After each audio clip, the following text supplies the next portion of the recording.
Bonjour à tous, on se retrouve aujourd'hui pour parler de tarot et d'oracle spécial Halloween, spécial Fête des Morts, spécial Samhain.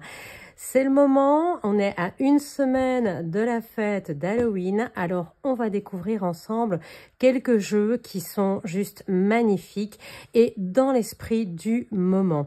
Alors, on va commencer directement avec les tarots. Je vais mettre les oracles de côté. J'en ai sélectionné deux pour vous que j'aime beaucoup. Le premier, c'est celui-ci, c'est le tarot Jack-o'-lanterne. Alors, quoi de mieux, hein, j'ai envie de dire, en pleine période d'Halloween, sortez les citrouilles et les chauves-souris, c'est parti. Donc, on a ici en jeu dans une boîte légèrement cartonnée, hein, aux éditions Los Scarabeo. Ce sont des éditions qui font des jeux très très petits, très très fins. Voilà, mais ils tiennent bien dans la main, ils sont faciles à manipuler. Vraiment, ce sont des jeux assez sympas. Alors, voici le dos de ce tarot. Comme vous pouvez le constater, pour ceux qui aiment prendre les cartes à l'envers, eh bien là par contre, petit souci. Mais de manière générale, c'est pas forcément rédhibitoire, hein.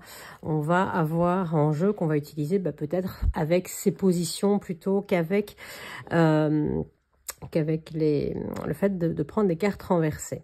Alors, je vous montre quelques images pour que vous puissiez vous faire une première idée de ce jeu qui est juste magnifique, hein. On voit toutes ces citrouilles partout, les colorimétries restent dans les tons d'automne, restent dans les tons orangés, jaunes. Et donc, voilà le fou. Regardez ça, si c'est pas joli. Ce fou avec sa tête de citrouille qui s'en va gambadant, sautillant. Voilà, pour le 8 de coupe, avec la chouette ici sur le côté, des têtes de mort. Donc, on retrouve vraiment parfaitement l'ambiance d'Halloween. Si vous avez envie de travailler en shadow working, pourquoi pas, parce qu'il est assez intéressant à utiliser également dans cette version-là. Et donc, en jeu, parfaitement dans le mood et le feeling d'Halloween. Voilà pour ce premier jeu que je vous propose pour la période d'Halloween. Le second, c'est celui-ci, c'est le tarot du Pays des Ombres de Monika Bidirski. Lui, il est paru aux éditions Exergue. Alors, vous voyez en coffret déjà très très lourd, très très imposant. Coffret magnétique avec un très grand livre. Alors, en couleur, assez intéressant. Vous avez la carte, les mots-clés, la partie ombre de la carte, le message qui prend quand même quasiment toute une page, bien que voilà, on a la petite représentation. Et ici, des réflexions. Donc, pour travailler le shadow working, c'est plutôt pas mal. Par exemple, ici, on a « Est-ce que je ressens le besoin de porter quelque chose seul? Puis-je éliminer certaines des choses que j'essaie de réussir simultanément?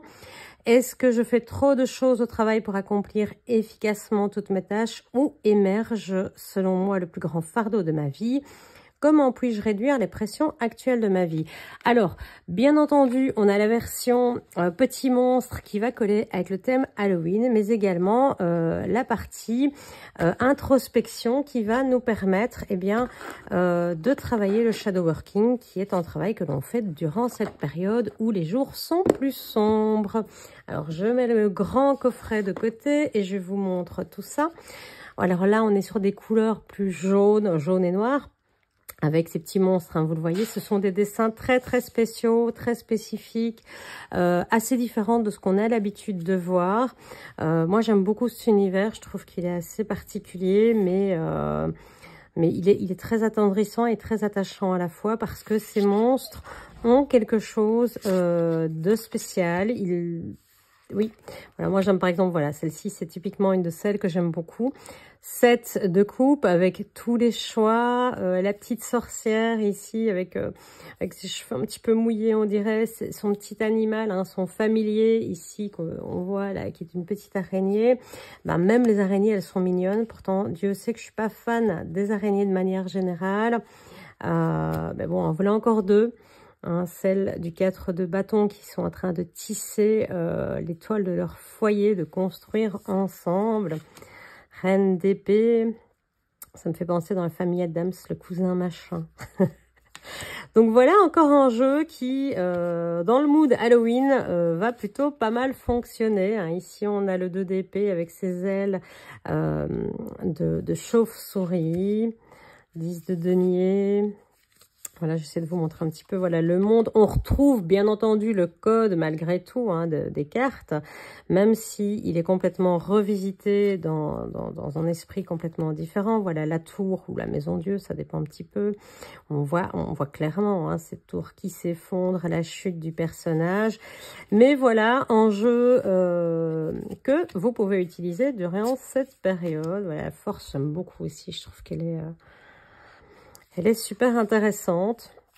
L'empereur, la grande prêtresse, le magicien avec ce petit côté alchimiste et savant fou que je trouve plutôt pas mal. Voilà pour, ça c'est un de mes jeux préférés à utiliser pour la période d'Halloween. Tranches dorées. Pour le premier, on avait des tranches neutres. On passe maintenant aux oracles. Là, je vous en ai sélectionné 3. Nous avons l'oracle d'Halloween de Stacy de Marco, les saisons de la sorcière, l'oracle de Samhain. Alors lui, il fait partie d'une collection où on a également déjà Belten et Mabon, voilà, pardon.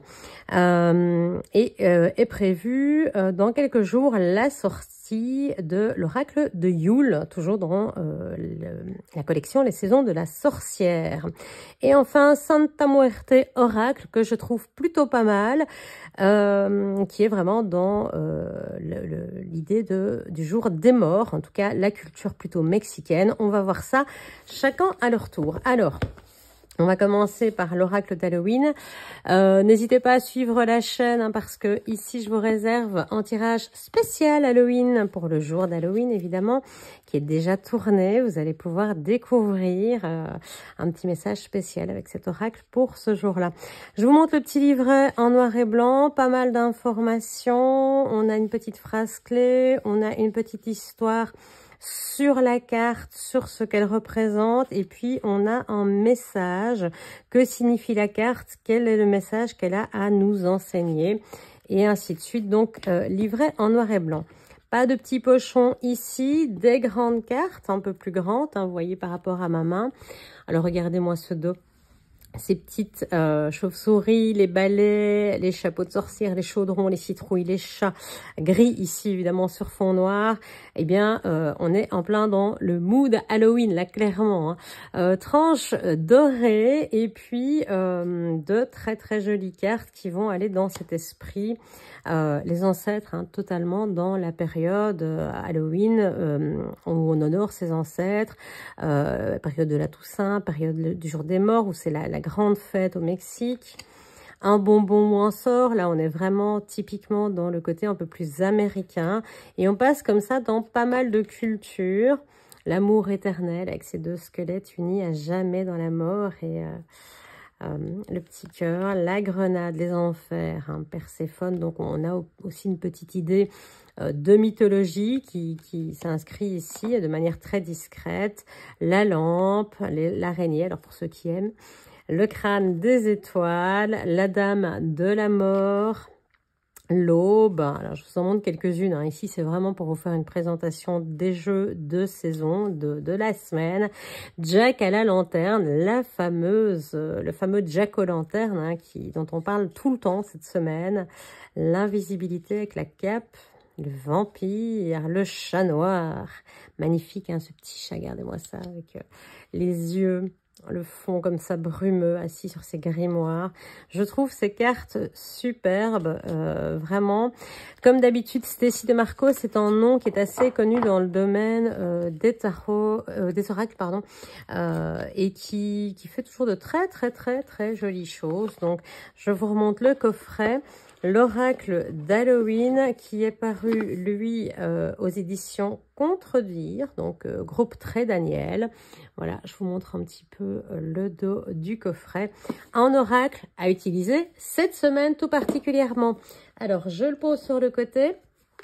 Je vous montre, il m'en reste 2 à vous présenter, celui des saisons de la sorcière qui est sorti l'année dernière, hein, l'oracle de Samhain, donc nouvel an des sorcières. Ça, c'est vraiment un oracle à découvrir. Regardez-moi l'intérieur de cette boîte, déjà magnifique. Savoir qu'il y a déjà des reviews qui ont été faites pour ces oracles, pour la plupart de ces oracles, ou qui sont en cours d'être publiés sur la chaîne. Donc, n'hésitez pas à suivre. Ça va arriver dans les jours à venir. L'oracle d'Halloween, les saisons, celui-ci, les saisons de la sorcière, c'est déjà fait. Le tarot des ombres, c'est en cours. Jack-o'-lanterne, pareil. Nous avons un petit carnet en couleur dans les codes rouges de manière générale avec les petites enluminures et les cartes qui sont reproduites en couleur. Donc vous avez une information sur la carte, sur l'idée de la carte, quelles sont un petit peu voilà les bougies. Vous allez voir que on a déjà une petite phrase en dessous, hein.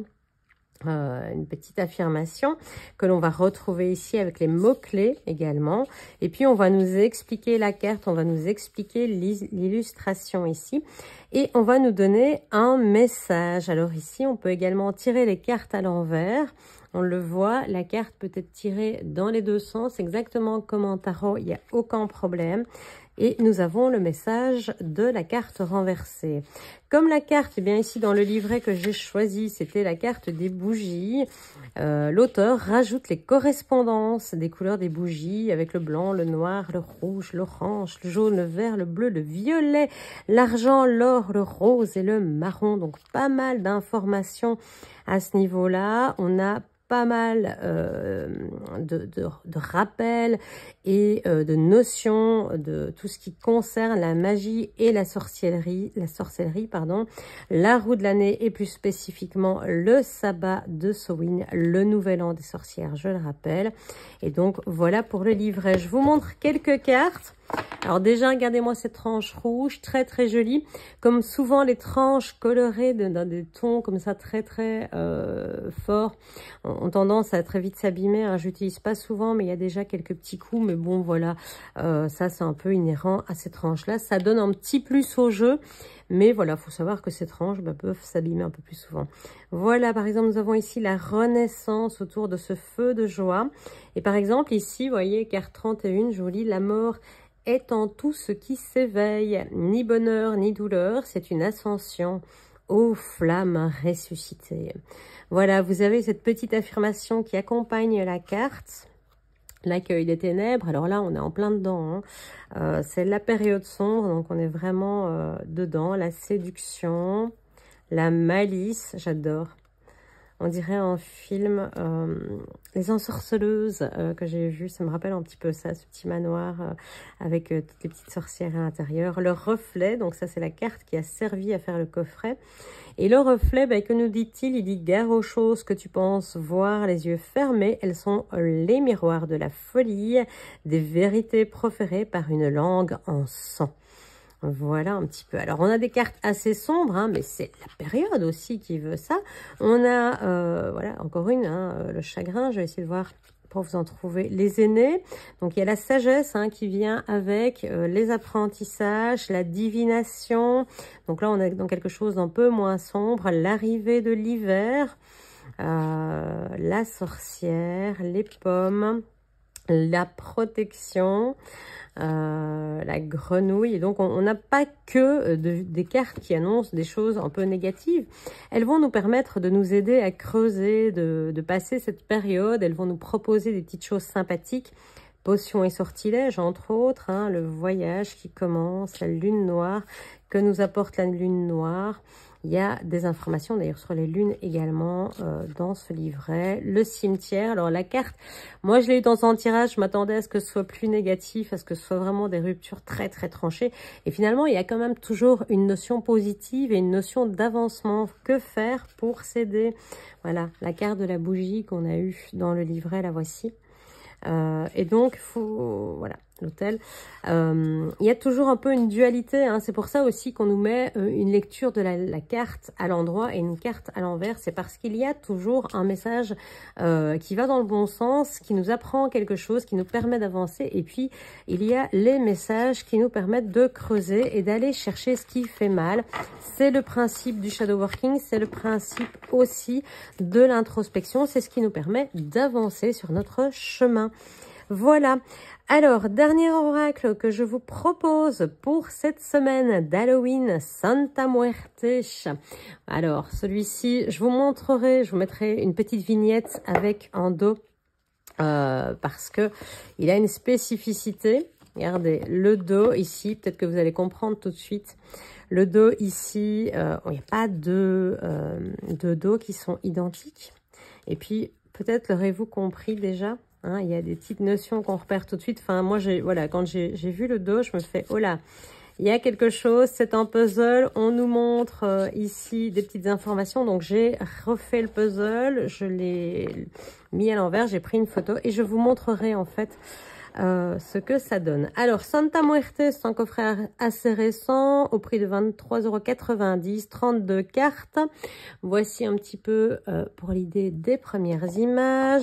Nous avons des tranches neutres. Le dos, je vous l'ai dit, c'est un puzzle qu'il va falloir refaire. Et regardez-moi ça, si vous avez déjà vu le dessin animé Coco, moi c'est la première chose à laquelle ça m'a fait penser. Cette idée de fête dans les rues, cette idée de musique, cette idée de célébration. On fête nos ancêtres, on fête les gens qu'on a aimés, les gens qui ne sont plus là, on se rappelle d'eux, on leur fait des offrandes, on chante en leur honneur. Et vraiment, ce sont des célébrations pleines de vie, pleines d'entrain, pleines de couleurs également. Alors, on va retrouver pas mal de crânes, hein, c'est l'idée, hein, Santa Muerte, bien, voilà, c'est... Voilà, c'est un peu l'ange de la mort. Et donc, on retrouve voilà, ce crâne qui est peint typiquement dans cette culture, dans ces couleurs, dans ce côté joyeux où on a cette dualité entre quelque chose de festif et quelque chose de triste qu'est la mort. Mais c'est très, très européen, hein, finalement, de voir la mort comme quelque chose de très triste. Voici ici la carte de l'autel, là, que l'on dresse avec les photos des ancêtres, les bougies, les offrandes, les fleurs. Alors, on leur apporte à manger, on leur apporte à boire, on leur apporte tout ce qu'ils aimaient de leur vivant. Et puis, on dit qu'ils viennent nous rendre visite. Voilà, un petit peu pour cette idée. Alors, on a un côté un petit peu plus aztèque ici. Regardez-moi, alors on a des cartes assez sombres. C'est un livret, c'est un coffret, pardon, un jeu qu'il faut utiliser avec le livret parce que, voilà, à moins qu'on ne connaisse déjà, qu'on ait une bonne connaissance de cette culture, c'est assez difficile à voir. Regardez cette carte. Elle est à la fois magnifique et à la fois un peu difficile, hein, voir cet ange de la mort qui arrive près du berceau. On ne sait pas trop pour qui elle est là et on a le papa qui l'arrête. Voilà, le chemin, le départ, faire des choix. Donc, il y a des cartes sur lesquelles on peut se référer à nos symboliques traditionnelles. Et puis, il y en a d'autres qui sont un peu plus compliquées quand on ne connaît pas cette culture. Ben voilà, typiquement comme celle-ci. Je vais prendre le petit livret. Je réouvre le coffret. Voilà, qui était noir à l'intérieur. Regardez, on a un petit livret ici en noir et blanc. Il est très très fin. On a assez peu d'informations, mais en suffisance en tout cas que pour pouvoir travailler avec ce livret. Vous avez le conseil: poursuivez sans crainte vos désirs en vous fiant sans hésiter à ce que vous avez appris et acquis jusqu'à présent. Et puis on nous explique la carte. On nous dit que la carte est dynamique. On nous parle des flammes qui brûlent en chacun de nous. Donc c'est une carte qu'on pourrait voir. Alors je vais essayer de voir si je la retrouve rapidement. Je pense qu'elle est assez proche. Là voilà. Volonté, voilà. C'est une carte, effectivement, on voit le feu qui brûle en nous.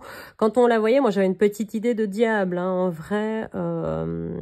Et donc, on est dit, lorsqu'elle est guidée par l'amour, elle devient une force imparable qui nous met en relation avec l'univers. Si en revanche, elle est guidée par l'égoïsme et la mesquinerie, elle devient un instrument violent et dangereux. Si elle est ignorée, bloquée ou ralentie, elle devient un motif d'impasse et de frustration. Alors, vous voyez, ce livret est assez fin, mais qu'est-ce qu'il y a comme information sur cette carte pour vous permettre d'avancer, pour vous permettre, pareil, de faire le shadow working, de faire l'introspection.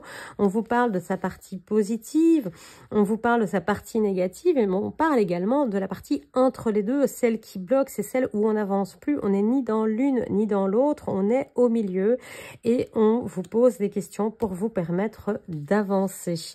Voilà un petit peu. Oui, j'ai oublié de parler de la maison d'édition. Ce sont les éditions intuitives. Donc pareil, hein, c'est le Scarabeo qui nous sort tout ça. Alors, ça fait un petit peu désordre, mais je vous remontre. Nous avions Santa Muerte, la saison de la sorcière, l'oracle d'Halloween.